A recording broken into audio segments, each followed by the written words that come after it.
Jim and the Beanstalk by Raymond Briggs.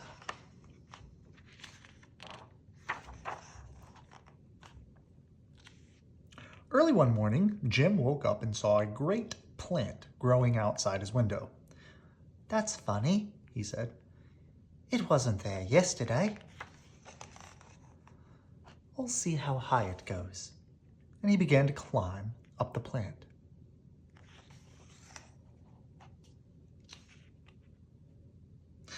"It certainly is big," he said as he disappeared into the clouds.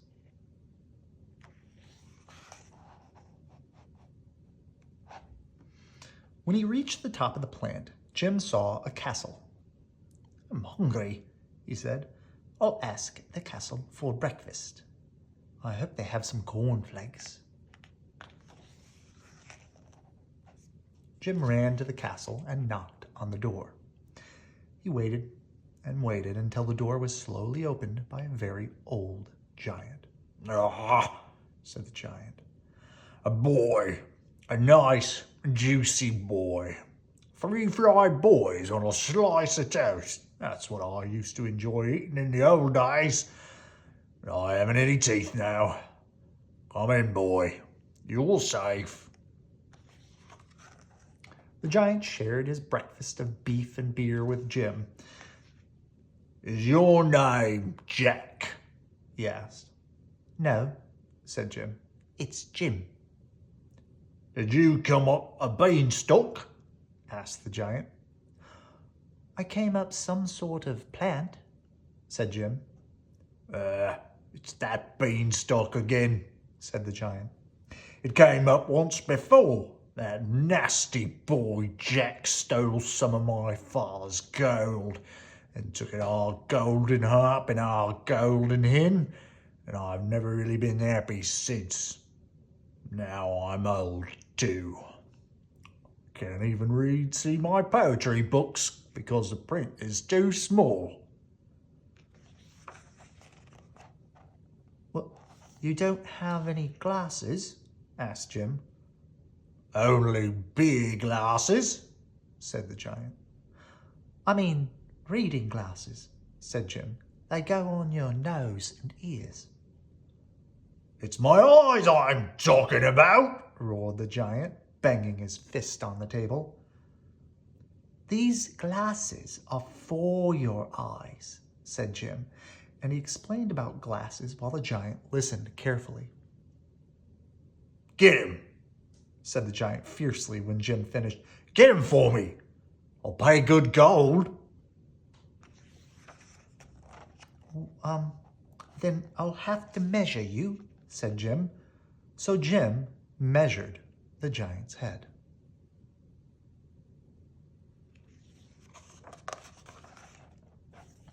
The giant gave Jim a gold coin, and Jim climbed down the beanstalk as fast as he could, holding tight to the coin. He showed it to his mother, but before she could say anything, he got dressed and ran off to the oculist. The oculist could hardly believe his eyes when he saw the giant gold coin, but he set to work straight away. He worked all night, and in the morning the glasses were ready.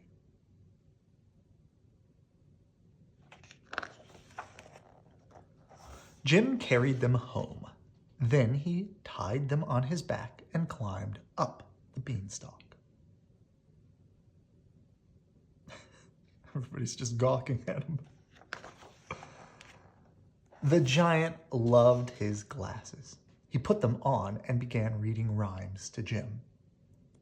"You're a good boy," he said. "Now I can see you properly.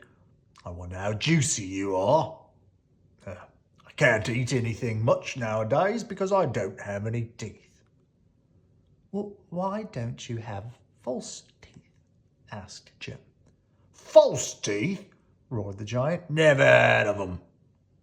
So Jim explained about false teeth while the giant listened carefully. "Get 'em," said the giant when Jim had finished. "Get 'em for me. I'll pay good gold."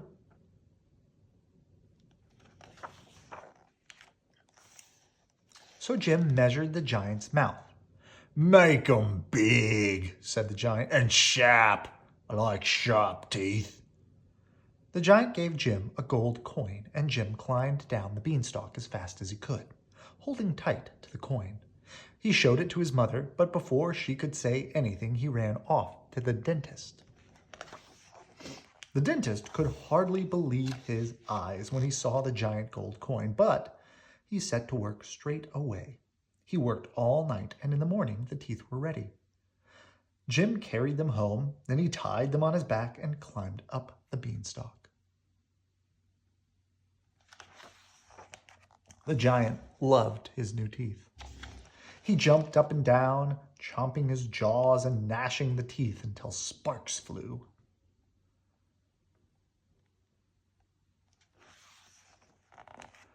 Then the giant sat down, looked at himself in the mirror, and was suddenly sad again.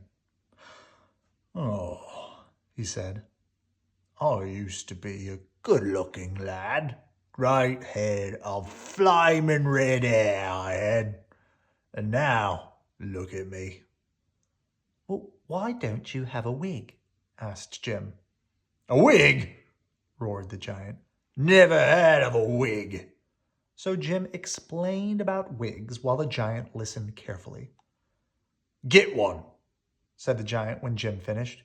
"Get one that's red and curly. I'll pay good gold."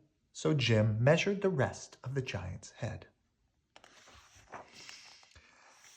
The giant gave Jim a golden coin, and Jim climbed down the beanstalk as fast as he could, holding tight to the coin. He showed it to his mother, but before she could say anything, he ran off to the wig maker. The wig maker could hardly believe his eyes when he saw the giant gold coin, but he set to work straight away. He worked all night, and in the morning the wig was ready. Jim carried it home, then he tied it on his back and climbed up the beanstalk.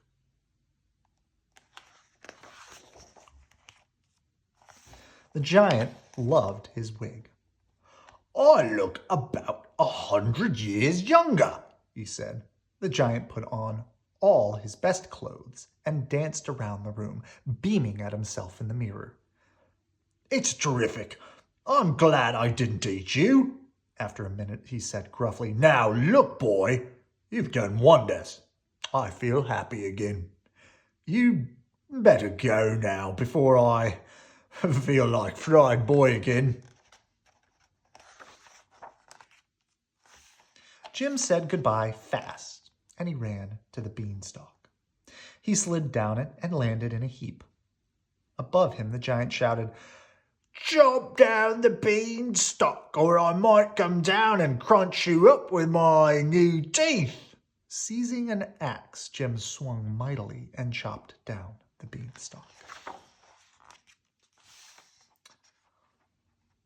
At the very moment the beanstalk fell, something else landed beside Jim with a thud. It was a giant gold coin wrapped in a giant piece of paper.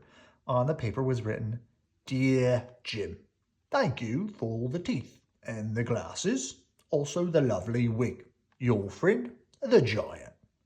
Jim ran inside and showed the giant coin to his mother. "At last you can keep a coin for yourself," she said.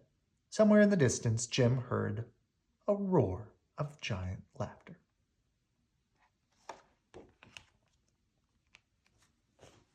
Good night. I love you.